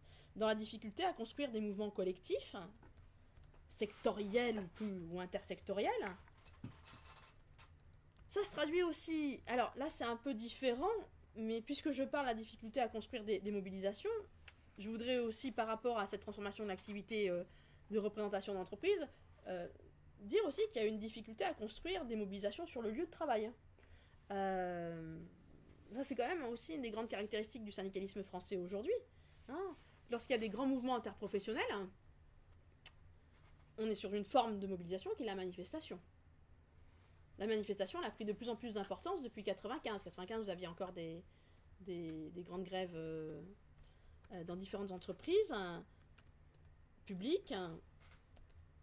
En 2010, en 2016, bon, il y a quelques secteurs qui sont en grève, comme les raffineries, mais à la fois dans les grandes entreprises privées et publiques, la difficulté, c'est de construire des mouvements qui vont au-delà de la journée nationale d'action, de 2 jours ou plus, sur le lieu de travail. Lié à l'éclatement des statuts d'emploi, mais lié aussi aux effets de pratiques managériales, d'individualisation en termes d'organisation du travail, des salaires, des effets aussi en termes d'individualisation des parcours via l'évaluation, etc. Donc ça, il y a quand même des retombées assez fortes sur les pratiques syndicales. Juste pour illustrer ça, vous donner des données qui vous amuseront peut-être, feront réagir. On a eu l'occasion avec un collègue, Jean-Michel Denis, sociologue, de mener d'administrer des questionnaires lors des congrès nationaux de Solidaire, de l'Union syndicale solidaire, qui réunit donc des délégués des différentes organisations membres de Solidaire, donc des Suds et d'autres organisations. Et on leur a demandé quelles avaient été leurs pratiques pendant la mobilisation contre la loi travail. Une organisation très mobilisée contre la loi travail. Alors, vous avez des délégués, donc il y a une partie de délégués qui assistent pour la première fois à un congrès, mais c'est un peu moins vrai chez Solidaire, c'est plutôt le corps militant, si vous voulez, qui réunit, le corps militant le plus aguerri qui réunit en congrès. Donc 80% des délégués avaient participé à toutes les journées d'action nationale, aux 11 journées d'action contre la loi travail, c'est pas très étonnant. Par contre, seuls 13% avaient participé à des grèves sur leur lieu de travail. Là, je parle de délégués, Sud PTT, Sudrail, donc des organisations qui sont très très tournées vers la pratique gréviste. Et 41%, quasiment 42% des délégués qui ont répondu au questionnaire, avaient participé à des opérations de blocage en dehors de leur entreprise. Des ronds-points, des ports de ports. Donc, vous voyez, l'action collective qui se déplace hors de l'entreprise parce qu'il est difficile de la développer dans l'entreprise. Alors, bien sûr, ça renvoie aussi à des réflexions militantes sur la nécessité de bloquer les flux de marchandises par rapport au capitalisme tel qu'il s'organise aujourd'hui, ou des dépôts logistiques, etc. Mais ça veut dire aussi quelque chose, si vous voulez, de l'action, du travail de représentation de l'action militante dans l'entreprise, qui me semble assez intéressant. Voilà, j'ai fait un peu long, un peu trop long, je voulais dire quelques mots de conclusion. Je voulais terminer sur peut-être les difficultés à se projeter sur d'autres échelles, parce que j'ai parlé d'une réalité très franco-française et de l'enfermement un peu de ce syndicalisme dans l'entreprise.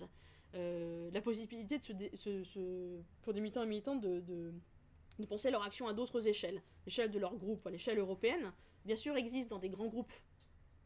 Il y a toute une tradition d'organisation, notamment de fédérations professionnelles européennes dans des secteurs comme la métallurgie, comme la chimie.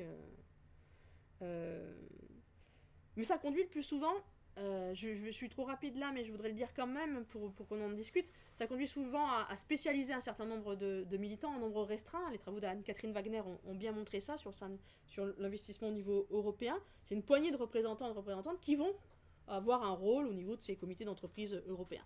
Pour la majorité des militantes et des militantes, ça reste très éloigné. Extrêmement éloigné. Il me semble que c'était un peu moins éloigné au moment où il y avait un certain essor du mouvement altermondialiste dans les années 90-2000 en Europe, avec une certaine visibilité de ces enjeux, qu'on retrouve aujourd'hui plutôt sur les questions climatiques. Mais le mouvement intermondialiste, il avait créé des lieux de rencontre avec des forums sociaux, européens, mondiaux, des manifestations, qui posaient ces questions-là aujourd'hui. Aujourd'hui, il me semble que c'est un peu en retrait et que pour beaucoup de militants et militantes engagés dans leur entreprise, cette action européenne ou internationale, ça se fait dans des organisations, des sortes de superstructures type CES, CSI, et que ça n'a pas beaucoup de sens pour eux. D'où les débats, je vais terminer là-dessus, qui peuvent paraître complètement décalés. Aujourd'hui, par exemple, dans la CGT, vous savez que le dernier congrès de la CGT, hein, il y a des débats parmi les plus importants qui ont été qui se sont tenus sont sur l'adhésion à la CES, enfin le maintien dans la CES et l'adhésion, le retour à la FSM. Hein.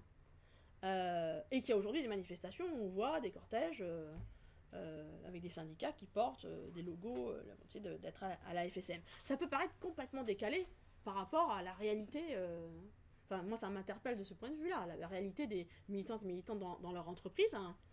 Et il me semble qu'il faut le. Et puis évidemment, enfin, je dis là pour le débat. Ça évidemment, si on essaie de réfléchir en termes d'affiliation internationale, ça a très peu de sens. Enfin, ça peut laisser aussi l'observateur ou l'observatrice un petit peu étonné par rapport à l'importance que peut avoir ces débats-là aujourd'hui dans la CGT. Alors, qu'est-ce que c'est que la FSM On peut aussi d'aller voir un petit peu, Jean-Marie Pernaut l'avait fait, montrer aussi que c'est une structure particulièrement bureaucratisée, etc. Mais il me semble que il faut plutôt se demander pourquoi pour certains militants et certaines militantes, pourquoi ça sert à dire un certain nombre de choses. Pourquoi c'est ce thème-là, cette thématique de la FSM qui a investi par rapport à la façon dont se posent les enjeux dans l'organisation. Il me semble qu'il y a autre chose qui se joue et qui est à comprendre pour... voilà, c'est pourquoi il y a cette résurgence d'un étendard un peu lutte des classes, hein, pour essayer de contester, pour essayer de dire un certain nombre de choses dans l'organisation, alors même que ça paraît en déphasage avec les débats dont je viens de parler, les enjeux dont je viens de parler, de redéploiement, de syndicalisation. Voilà, je voulais un peu évoquer ça pour la discussion, hein, pour essayer aussi de comprendre les enjeux politiques qui se posent, par exemple, dans la CGT aujourd'hui. Voilà. Bon, merci beaucoup, Sophie. Je pense que ton exposé correspondait tout à fait à ce qu'on attendait. Hein. C'était exactement ça, à la fois le bilan morphologique et puis un bilan des débats, des enjeux. Alors, moi, j'ai 3 questions à te poser. La première question, bon, tu as évidemment centré ton exposé sur le syndicalisme français.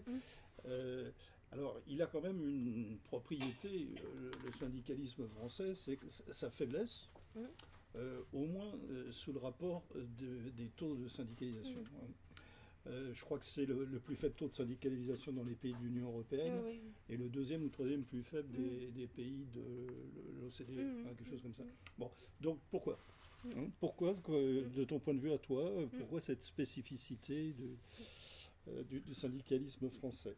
Deuxième question, alors justement, il faut peut-être tempérer le constat de la faiblesse du syndicalisme français. C'est vrai sous le rapport de l'adhésion, c'est moins vrai sous le rapport électoral. Donc là, qu'est-ce que tu peux nous dire sous ce rapport électoral? Par exemple, quid de la participation aux élections? Quelle est la tendance? Est-ce qu'il y a une tendance un petit peu homologue de ce qu'on constate dans l'ordre politique? Quid de l'évolution des rapports de force entre les différentes organisations syndicales? Comment tu l'analyses? Donc, qu'est-ce que tu peux nous dire en termes justement de tendance émergente, hein, ce volet des élections? Et puis, troisième question, je vais te poser, tu es venu à la fin. Les partis politiques sont nationaux et les problèmes politiques sont de plus en plus transnationaux. Et les syndicats sont nationaux aussi. Et le patronat, il est de plus en plus transnational. Bon. Donc, qu'est-ce que tu peux nous dire là-dessus? Est-ce que c'est un facteur supplémentaire d'affaiblissement, hein? Par exemple, la question de l'Union européenne, hein, l'intégration européenne, tendance quand même au renforcement de l'intégration européenne. Est-ce que c'est un défi supplémentaire pour le syndicalisme? Oui, probablement. Pourquoi? Bon. Et est-ce qu'il y a des moyens de s'attaquer à ça? Quelles sont les pratiques pour s'attaquer à ça? Voilà, trois questions avant probablement de relancer avec la question d'Assa. Petite question. Merci beaucoup. Et puis j'aurais dû intégrer... Je le ferai dans une version écrite si vous le souhaitez, bien sûr, les questions de la participation électorale. C'est une question importante. Sur le taux de syndicalisation, peut-être une réponse un peu classique, mais qui n'est pas complètement satisfaisante. Mais souvent, ce qu'on essaye de mettre en avant pour expliquer cette faiblesse du taux de syndicalisation en France, c'est essayer de comprendre ce qu'il y a derrière le rapport d'adhésion, hein, qui ne recouvre pas la même chose selon les pays. Ce que l'adhésion veut dire, le sens qu'elle a pour les salariés. C'est bon, bien sûr, l'exemple le plus connu, c'est La Scandinavie. oui, et puis aussi en Belgique, tout simplement. Par exemple, la participation des syndicats à la construction de l'État social, comme en France d'ailleurs, mais la prise en charge. Quand même, le taux de syndicalisation est plus élevé, alors qu'on n'a pas un syndicalisme de service. Voilà, c'est pour ça que c'est pas complètement satisfaisant. C'est-à-dire que on a beaucoup insisté sur le fait que, y compris à la CFDT, c'est-à-dire qu'il y a un héritage du syndicalisme français qui est une conception militante de l'adhésion sur des bases idéologiques. Alors qu'on sait très bien que l'adhésion ne se fait pas là-dessus, ça se fait sur la proximité avec des collègues de travail. Quand on essaye de travailler un petit peu sur faire des études sociologiques sur comment se joue l'adhésion à des syndicats, ça se joue sur le fait de discuter avec des collègues de travail, ça se joue sur des problèmes rencontrés au travail, et parfois d'être sollicité pour être présent sur des listes. Être sollicité, la démarche d'aller voir des salariés pour qu'ils soient sur des listes est une des façons de pousser des salariés qui hésitaient à se syndiquer en fait. Mais c'est vrai qu'il y a quand même une matrice un peu façon de penser l'adhésion qui est d'abord une conception très militante. Il faut partager la ligne, partager les orientations de l'organisation, ses valeurs, ses idées, et ça c'est présent dans des équipes militantes. Des équipes militantes qui ne vont pas proposer l'adhésion parce que j'estime que il faut d'abord que les salariés partagent un certain nombre d'idées de valeurs. Il peut y avoir une frilosité, je dirais que ça joue plus en interne, une frilosité de certaines équipes militantes à faire des adhésions en fait. On va pas proposer, on va pas distribuer, mettre des feuilles pour se syndiquer, on a un peu de réticence par rapport à ça. Et dans toutes les organisations syndicales, pas que. Voilà. Après, ça explique pas tout. Ça explique pas tout. Je pense que il y a aussi le fait que la construction du droit du travail en France, 90% de la population active pardon, 90% des salariés qui sont couverts par des conventions collectives encore aujourd'hui. Le fait que le rôle qu'a joué l'État, le ministère du Travail, dans le fait d'étendre les conventions collectives, et qu'elle couvre l'ensemble des salariés du secteur concerné, ça aussi, du coup, il y a toute cette construction du droit du travail qui a joué aussi. C'est-à-dire quand il y a des enquêtes aussi qui sont faites sur ce qu'ont pu les acquis obtenus par les organisations syndicales, et ils vont être vus comme des acquis sociaux, mais pas forcément associés aux organisations syndicales. Donc ça, je pense que ça joue aussi là-dessus. Donc, stratégie de ticket gratuit. Ouais, un petit peu, ouais. Je pense, voilà, cette construction historique. Après, ça explique des choses, ça n'empêche pas de réfléchir à la faiblesse de ce taux de syndicalisation, qui est quand même, effectivement, il est quand même. D'autant plus qu'il y a dans certains pays, il y a des moments donnés où ce taux de syndicalisation est faibli, puis je pense à l'Espagne où le taux de syndicalisation n'est pas très élevé non plus, mais il y a eu des gains qui ont été réalisés en termes de taux de syndicalisation. En France, on reste sur un taux de syndicalisation qui est très faible, particulièrement faible, depuis maintenant à la fin des années 70. On est passé de 25% à peu près à ce moment-là, dans la période post-68, à ce taux donc aujourd'hui estimé à 11%, et on n'en sort pas en fait. Sur le rapport électoral, moi j'aime bien dire quand même qu'il y a une participation qui est relativement forte des salariés aux élections professionnelles. On estime autour de 60% en moyenne. Mais alors là aussi, il y a des très gros contrastes en fait. On vote beaucoup évidemment dans les grandes entreprises. Il y a une thèse intéressante là qui est en cours il va la soutenir, de Tristan Haute, qui a travaillé sur les données de la base Mars, la base qui regroupe tous les résultats électoraux des élections CE pour la mesure de la représentativité syndicale. Il a essayé de voir qui votait, qui sont les salariés qui votent. Alors, donc cette base, on n'a pas tous ceux déjà qui ne votent pas parce qu'ils n'ont pas d'IRP. Hein, il y a quand même, vous savez que dans les entreprises, justement entre 50 et 200, hein, là, qui devrait avoir un comité d'entreprise, hein, qui devait avoir avant, hein, ou maintenant un CSE, là, je ne me rappelle plus du taux exact, mais on a quand même une carence d'IRP qui est extrêmement forte dans cette catégorie-là. Hein. Donc il y a aussi les salariés qui ne peuvent pas voter, qui sont donc quelque part les non-inscrits en fait. Hein. Et du coup, si on regarde parmi ceux qui votent, qui sont-ils? On a une surreprésentation des cadres,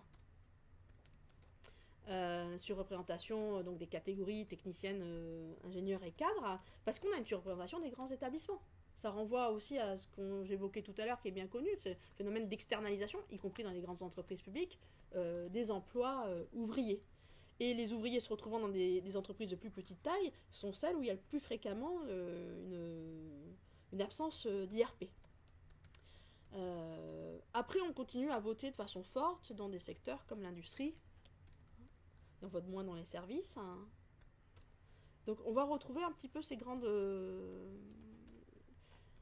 caractéristiques que l'on a aussi dans la syndicalisation, dans la pratique des grèves. Hein. Même si, par contre, il ne me semble pas, par rapport au champ politique, qui est... Alors, je dis ça avec précaution, parce que dans des mobilisations, il peut y avoir une défiance par rapport à l'institution syndicale, hein, ce qui va être vu... mais par contre, pour les salariés qui peuvent voter, à qui il est proposé d'aller voter dans le cadre des IRP, la pratique du vote est quand même assez forte et exprime un lien avec les organisations syndicales. Hein, il me semble, mais sous contrôle, qu'il y a moins de défiance que par rapport aux organisations politiques. Le syndicat peut être vu comme une institution, hein, il peut être vu comme une institution par des salariés, par exemple, très précaires qui s'adressent aux unions locales pour avoir des conseils. Hein. On va voir à la CAF, on va voir l'union locale, on va voir... Mais dans les entreprises, il y a quelque chose que j'ai pas dit, pardon, c'est qu'on a un affaiblissement on a un faible taux d'adhésion syndicale. Par contre, on a une présence syndicale dans les grandes entreprises qui est relativement forte, mais qui se réduit aux élus. Donc on sait qu'il y a les syndicats, qu'il y a des élus, et on vote. Et on votait beaucoup par rapport au bilan du CE, mais le bilan sur les activités sociales et culturelles. C'est aussi pourquoi on vote. Donc on fait une mesure de la représentativité sur les votes CE, aujourd'hui CSE, mais finalement, quels sont les enjeux de ces votes? Donc ça aussi, c'est des questions qu'on peut poser en essayant de décortiquer un petit peu l'élection. Hein. Alors c'est moins vrai quand il y a eu des restructurations, qu'un des enjeux économiques forts, où là les salariés les identifient bien, mais sinon on vote beaucoup sur le bilan des activités sociales et culturelles. Et il y a aussi des organisations syndicales qui font campagne là-dessus. Hein. Regardez, grâce à nous, vous avez eu tant de remboursements en plus, hein, ou nous, ce qu'on vous propose, la CFE-CGC fait ça, hein, dit nous, si on gère le CE, eh ben on prendra la somme allouée aux activités sociales et culturelles, on la divise en nombre de salariés, peu importe le quotient familial, peu importe votre catégorie socio-professionnelle, vous toucherez tous autant. Voilà, ça sera en plus du salaire. Hein. Et donc on pense pas du tout on pense pas du tout les activités sociales et culturelles comme des formes d'éducation populaire ou autres. En fait, hein. C'est légal. Bien sûr, enfin, ils peuvent très bien prendre Enfin, il me semble hein, que vu que la gestion des activités sociales et culturelles, elle est Complètement libre. ouais, elle est confiée aux organisations syndicales représentatives. Hein, et donc, sur le niveau européen, c'est tout le paradoxe du syndicalisme, c'est-à-dire qu'il a commencé à s'organiser au niveau international dans la deuxième moitié du 19e siècle, à se penser à cette échelle internationale, et en même temps a toujours un temps de retard par rapport aux transformations du capitalisme. Juste pour te répondre rapidement, par exemple un exemple qui peut aller dans un autre sens, c'est là les mouvements qu'il y a du côté des livreurs à vélo, de Deliveroo et autres plateformes de livraison de repas. Vous savez qu'il y a à la fois des collectifs syndiqués, des collectifs en lien avec les syndicats mais pas syndiqués, des collectifs très étrangers aux syndicats. Ils ont essayé de se regrouper tout de suite au niveau européen. Donc, alors même qu'ils sont parfois assez faibles hein, au niveau local, ils sont passés du niveau local à la mise en place d'une fédération européenne. Ils ont constitué ça il y a 6 mois à Bruxelles pour se dire, nous, Deliveroo et autres, Uber Eats ou autres, de toute façon c'est des... Ouais, voit des multinationales implantées dans différents pays, si on ne s'organise pas tout de suite à ce niveau-là, ce qu'ils vont faire, ils vont cesser de s'implanter dans un pays pour s'implanter dans un autre. Enfin, donc il faut tout de suite qu'on ait ce niveau-là. Donc je pense que ces enjeux-là, ils reviennent, hein, même s'il y a des difficultés des organisations internationales voilà, non pas à agir parce qu'ils agissent au niveau des instances de représentation de l'Union européenne, par exemple, mais plutôt à s'ancrer véritablement, à devenir une réalité militante. Hein. Je réponds pas trop longuement pour qu'il y ait le temps de la discussion. Oui. Alors. Oui, moi, je voudrais dire, oui. D'abord, je suis très d'accord. Merci beaucoup, Sophie, avec quasiment tout ce qui a été dit, et j'ai trouvé ça passionnant. Je voulais juste revenir, mais juste pour qu'on échange, sur l'affaiblissement du rôle des confédérations. Ouais.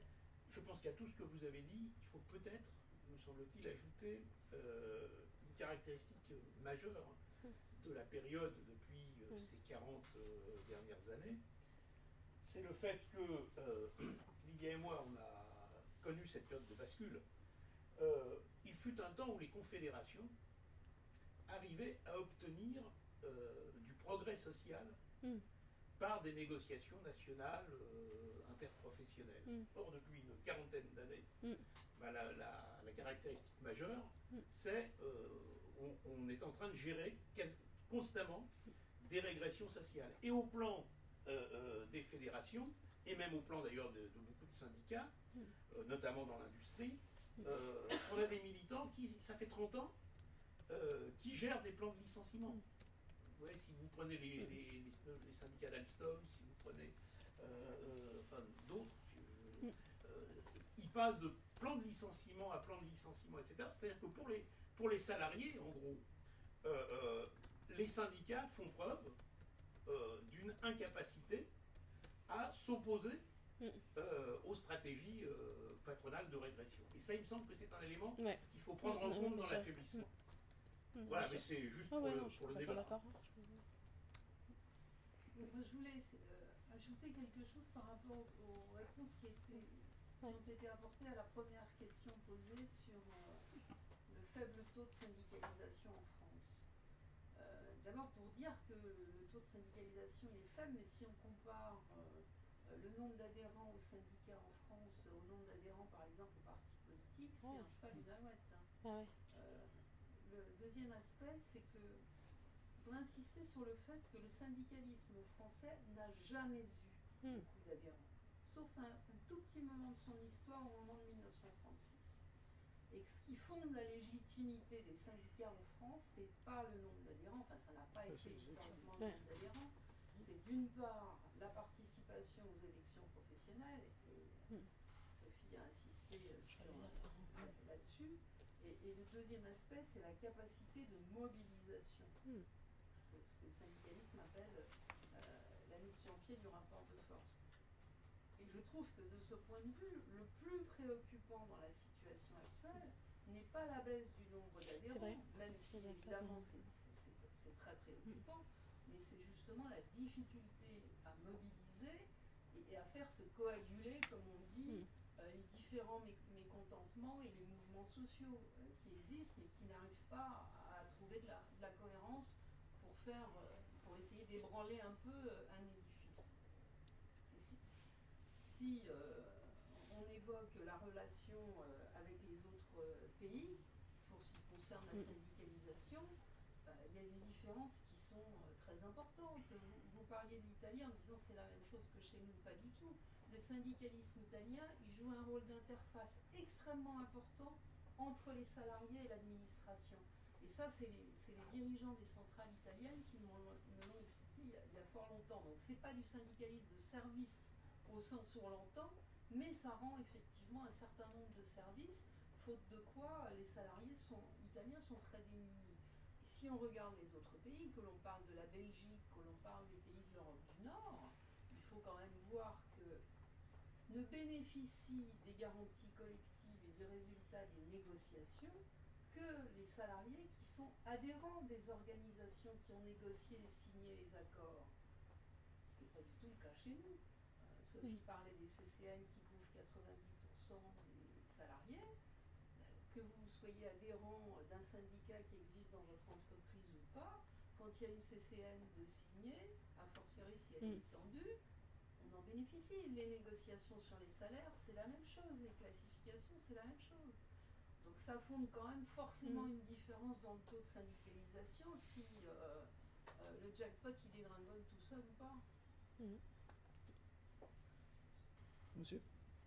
Oui, c'était juste pour poursuivre un peu sur le syndicalisme de service. Je pense qu'il y a quelque chose qui...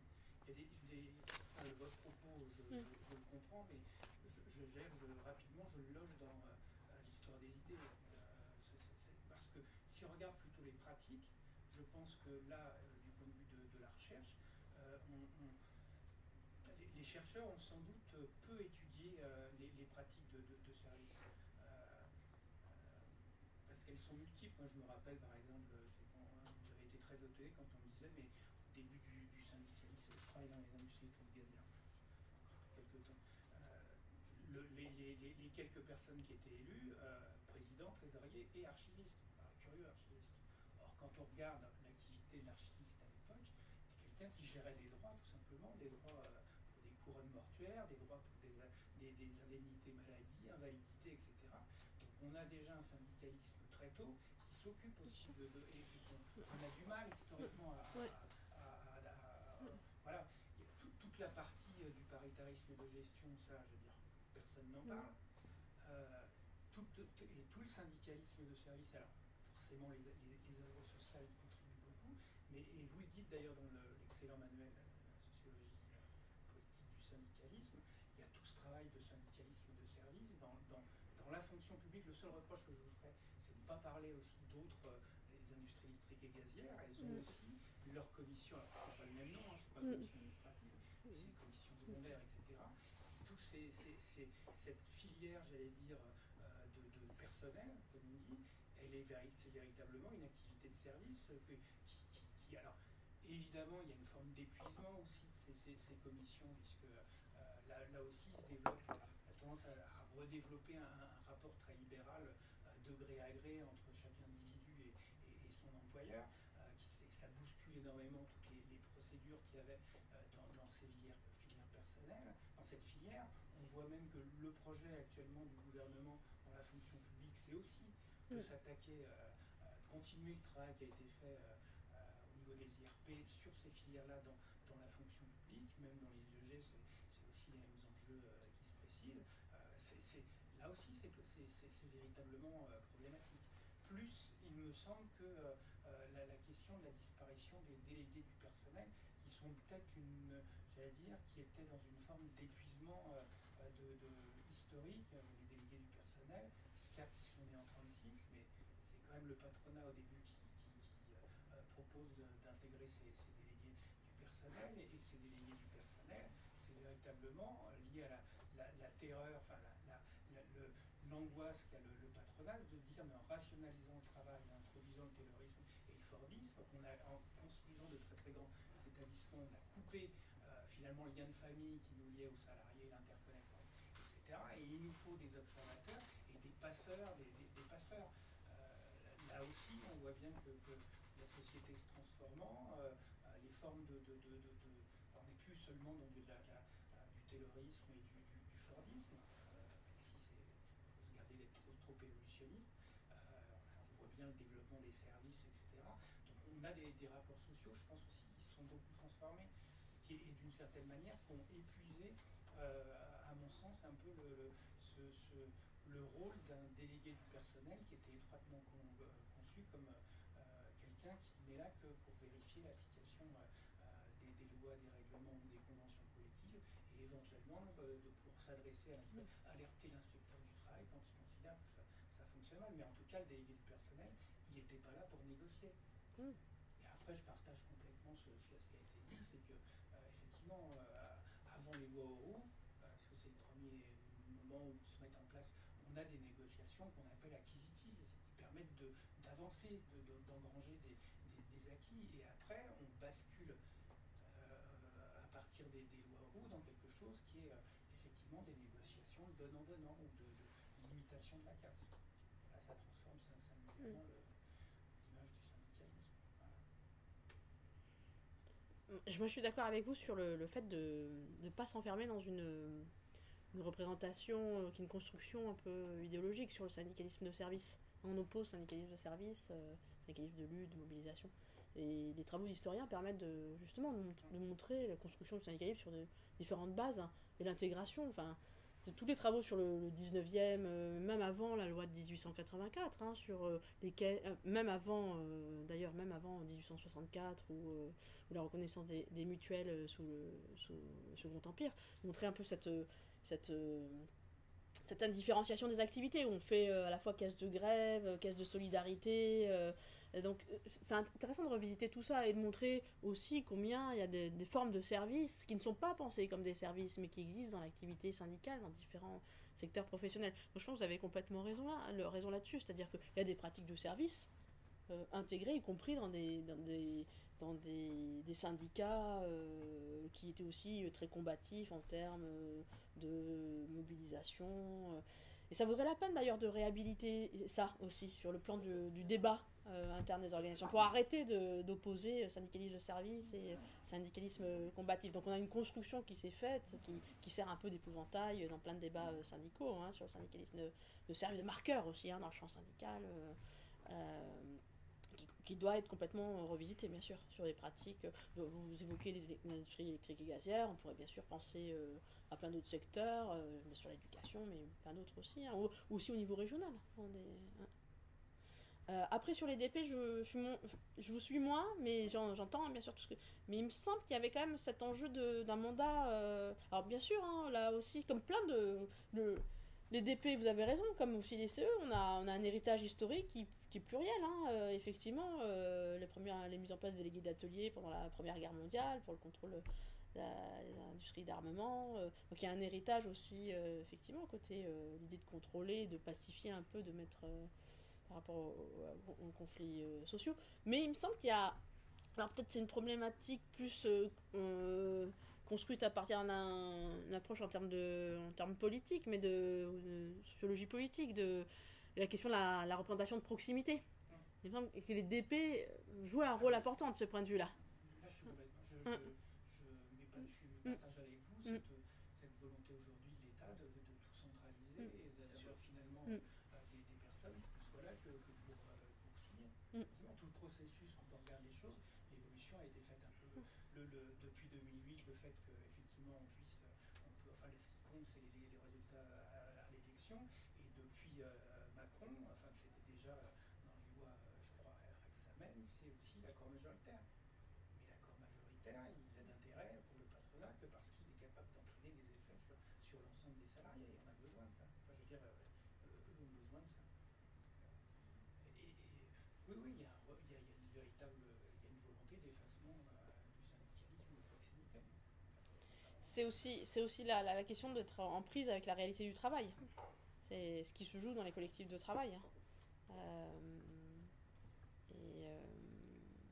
La volonté aussi d'avoir des mandats qui permettent aussi de se maintenir dans l'activité de travail, hein. Donc de proximité entre représentants et représentés. Et on est dans une autre logique là, en termes de professionnalisation des représentants, qui peut aller vers un très fort détachement. Alors c'est déjà vrai en partie, mais différenciation des représentants par rapport aux salariés en fait, hein. J'ai deux petites questions, mais bien sûr c'est pas du tout j'imagine qu'il y a toujours eu beaucoup plus de syndiqués dans les grosses entreprises que dans les petites. Et là, la baisse, est-ce qu'elle elle est équivalente ou est-ce qu'il y a une baisse plus forte en fait dans les grosses structures? Je dis ça parce que ce que vous disiez après en parlant du salarié éclaté, moi c'était ce que je me disais comme ça sans que ce soit étayé, mais qu'en fait ils ont compris que quand il y avait des grosses entreprises, ils arrivaient à bien s'unir et que finalement, je crois que dans les voitures c'est particulièrement hallucinant où en fait tous les sous-traitants sont même exactement sur les mêmes lieux et c'est juste des boîtes différentes, et donc, ce qui fait que c'est bien juridiquement impossible. Et que dans tous les cas c'est beaucoup plus difficile de se syndiquer. Et c'était ma question, est-ce que ça a toujours été plus difficile de syndiquer dans les boîtes de moins de 20 salariés, à quel degré? C'est ma première question. Et ma deuxième question, et ça je ne sais pas si vous allez avoir la réponse, moi c'est des questions juridiques, c'est que j'ai l'impression qu'on ne peut pas faire grève pour n'importe quoi. À chaque fois on doit le faire pour ses propres conditions de travail. Et je pose la question de la légalité si jamais ils se mettent, par exemple, à débrayer, à faire grève, etc., pour aller défendre les conditions de travail d'autres personnes, si jamais, en fait, ou d'utiliser leurs heures des heures de délégation pour aller s'occuper d'autres, est-ce qu'ils ne peuvent pas être attaqués juridiquement parce que ce serait illégal? Alors, sur les stratégies du côté des employeurs, du patronat, pour fractionner les entreprises, oui, c'est d'ailleurs c'est Boltanski et Capello qui avaient bien montré dans le Nouvel Esprit du Capitalisme un phénomène de concentration financière des groupes et par contre de morcellement en termes de filialisation, sous-traitance. Oui, c'était en tout cas pour casser les formes syndicales dominantes dans les années 60-70, de grandes concentrations de présence on parlait de bastions syndicaux dans des grandes concentrations industrielles qui sont construites finalement entre 36 et les années 70, parce que ce type de syndicalisme-là, c'est celui qui commence à se mettre en place justement avec les grandes grèves de 36, et puis qui va trouver tout son essor après la Seconde Guerre mondiale. Donc pour essayer de vous répondre, il me semble qu'il y a... mais alors il faudrait vérifier au niveau de travaux de l'historien, il me semble qu'on peut avoir dans les années 20, dans les années 30, même autour de 36, quand même des présences syndicales dans des entreprises de moins grande taille. Le mouvement de mai-juin 36, c'est un mouvement du privé, dans des entreprises qui ne sont pas forcément des entreprises de grande taille. Mais c'était aussi la situation du capitalisme français à ce moment-là. On a eu une industrialisation, la mise en place de grands groupes industriels, de grandes unités de production qui se fait de façon relativement tardive, en fait, et qui va trouver vraiment son essor dans les années 60-70. La difficulté, c'est pour le syndicalisme de sortir de ce modèle-là, en fait, qui a marqué, en fait, ça aussi, les pratiques militantes. Après, sur la question sur les grèves, peut-être deux éléments de réponse. Les grèves de solidarité ne sont pas interdites en France. On peut faire grève en soutien à d'autres salariés, alors que c'est interdit dans d'autres pays. Par exemple, Margaret Thatcher les a fait interdire au Royaume-Uni, pendant la mise en place de la législation antisyndicale. Après, est-ce qu'une grève elle est légale ou illégale? C'est un enjeu de bataille politique, c'est-à-dire que il y a des employeurs qui vont essayer de dénoncer des grèves comme des grèves, alors là, plutôt politiques. Il y a eu comme ça une grève qui avait été menée par les agents de la RTM, la Régie des transports municipaux à Marseille. Ils avaient fait grève, comme dans beaucoup d'entreprises en transport public urbain, une bonne présence syndicale assez forte. Ils avaient fait grève, je crois que c'était une intersyndicale, par rapport à ce qui se passait en termes de délégation de services publics et le fait qu'il y avait les nouvelles rames de tram, je crois, qui allaient être confiées à des opérateurs privés. Et la direction de la RTM avait dit c'est une grève politique parce que ça ne relève pas de vous, c'est une décision que prend la métropole. Et ils ont gagné devant les tribunaux, mais du coup les syndicats ont reposé dès le lendemain un préavis de grève sur conditions de travail ou autres. Mais donc là ça va être plus sur la question de est-ce que c'est une grève, les frontières la question de la légitimité et vont être un objet de bataille au niveau juridique. Puisque les syndicats, par la loi de 1884, ont pour objet exclusif la défense des intérêts professionnels de leurs membres, en fait.